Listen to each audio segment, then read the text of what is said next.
In the vast wind-swept steppes of Mongolia, a child was born who would one day shape the destiny of continents. His name was Temüjin, the boy who would become Genghis Khan, the greatest conqueror the world has ever known.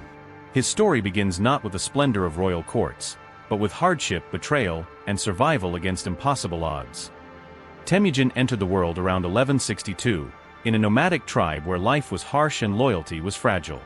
His father, Xi Xia, was a respected chieftain, until one day, poisoned by rivals, he left the young Temüjin to fend for himself and his family. Still a boy, Temüjin witnessed the brutal truth of the steppe. Power belonged to those who could seize it, and weakness invited destruction. Cast out from his own tribe, Temüjin's early years were marked by hunger and fear. He hunted wild animals to survive, fought against rival clans, and learned the unforgiving lessons of leadership from the very ground he walked on. But even then, his eyes carried the spark of ambition. He was not content to simply survive. He wanted to unite the fractured Mongol tribes and rise above the endless cycle of blood feuds. In a world dominated by mounted warriors, Temüjin's genius began to show. He valued loyalty above bloodlines, promoting men based on skill rather than noble birth, a radical idea for his time. His ability to inspire trust, even among former enemies, was unmatched. Slowly, he built a loyal following, forging alliances through diplomacy, marriage, and when necessary, sheer force. By his early 20s, Temüjin was already a rising power on the steppe. But leadership brought enemies. Betrayed by allies, captured by a rival clan, and bound in wooden shackles, his future seemed over. Yet he escaped, a testament to his unshakable will. This brush with death would only harden his resolve. Temüjin understood that to survive, he needed more than courage. He needed a vision that could unite the Mongols under one banner. And so, war by war, oath by oath, he gathered the tribes. His strategies were precise, his discipline unmatched, and his word once given was iron. This combination of fear and respect laid the foundation for something far greater than a simple tribal confederation. By 1206, Temüjin's ambition had become reality. At a great council of tribal leaders, he was proclaimed Genghis Khan, universal ruler of the Mongol nation. The scattered tribes of the steppe were now one, united under a single leader with a single purpose: to conquer not just their neighbors, but the world itself. What came next would forever alter the course of history. But that, my friends, is just the beginning. With the Mongol tribes united under his banner, Genghis Khan set his gaze beyond the endless grasslands. The world beyond the steppe was rich, powerful, and unsuspecting, and he intended to claim it.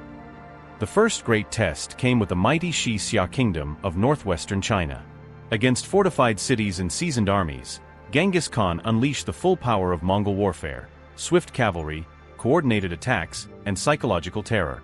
His forces struck like lightning, appearing from nowhere and vanishing just as quickly, leaving destruction in their wake. Xi Xia bowed to his might, but this was only the beginning. Next came the Jin dynasty, rulers of northern China. Their armies were vast, their walls tall, yet none could withstand the Mongol storm. Genghis Khan adapted to siege warfare, employing captured engineers, building siege towers, and using catapults to rain destruction. No tactic was beneath him, and no fortress was truly safe. By the time his campaign ended, entire cities lay in ashes. But the Khan's ambition did not stop at China's borders. When the Khwarazm Empire in Persia insulted his envoys, killing them in an act of arrogance, Genghis Khan's response was swift and merciless. His armies swept through Central Asia like a wildfire, dismantling the empire in a matter of years. Cities that resisted were obliterated, those that surrendered were spared but bound by loyalty to the Khan. His message was clear: honor your word, or face annihilation. What set Genghis Khan apart from other conquerors was not only his ferocity but also his vision of order. Across his empire, he established a system of laws known as the Yassa, enforced religious tolerance, and created a communication network of relay stations stretching thousands of miles. Merchants, travelers, and even diplomats moved through his lands with unprecedented safety, as long as they respected Mongol rule.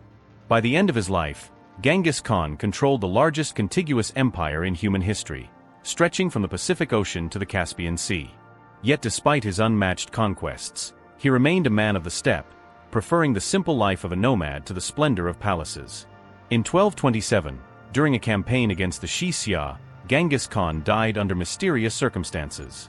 His burial place remains unknown to this day, hidden according to Mongol custom.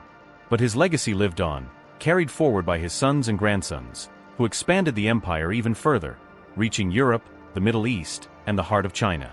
Centuries have passed, yet the shadow of Genghis Khan still stretches across history. To some, he was a brutal warlord, a scourge of civilizations. To others, he was a unifier, a visionary who brought order to a chaotic world. Love him or fear him, one truth remains: no other man has ever reshaped the world on such a scale. And so the story of the boy named Temüjin ends, but the legend of Genghis Khan will echo for as long as history is told.